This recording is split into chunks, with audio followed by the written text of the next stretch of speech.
Hi guys! Mag-unboxing tayo ng bago kong biniling cellphone.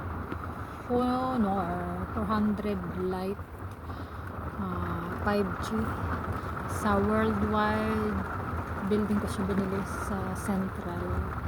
Yung shop ng Pilipina.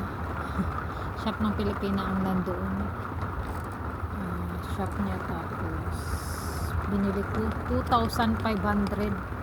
Mahal siya kasi sinearch ko siya, dapat pala 2,000 lang, pero okay lang kasi ganyan naman sila, may tubo, negosyo na yan.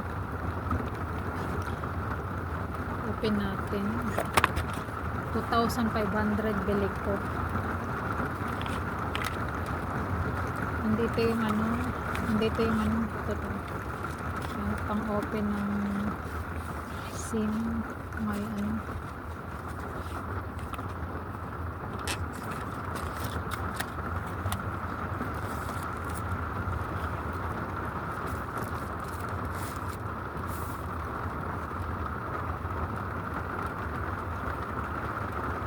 may free siya na casing. Yung casing niya plastic.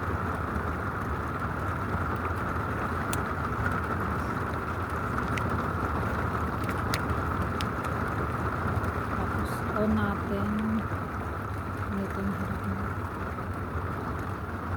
Ganda niya, diba?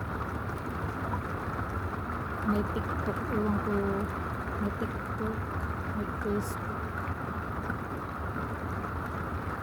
Settings ko. Tapos tingnan natin ang settings.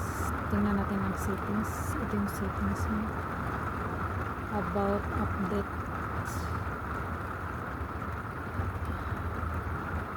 About phone. Tingnan natin yung phone. About phone. 12 GB.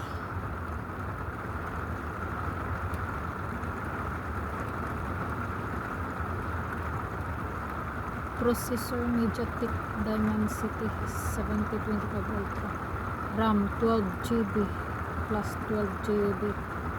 Honor RAM 3rd 230 GB 256 GB total. Model TVRX.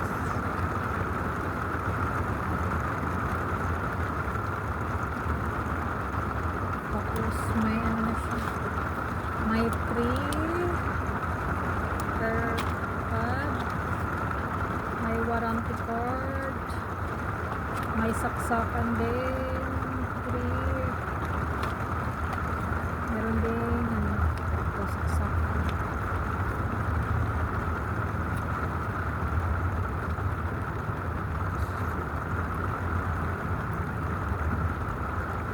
Kompleto.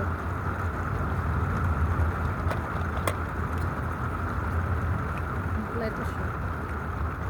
Hindi ko na siya gamitin kasi may dalawa akong cellphone. Ewan ko ba, trip ko lang bumili.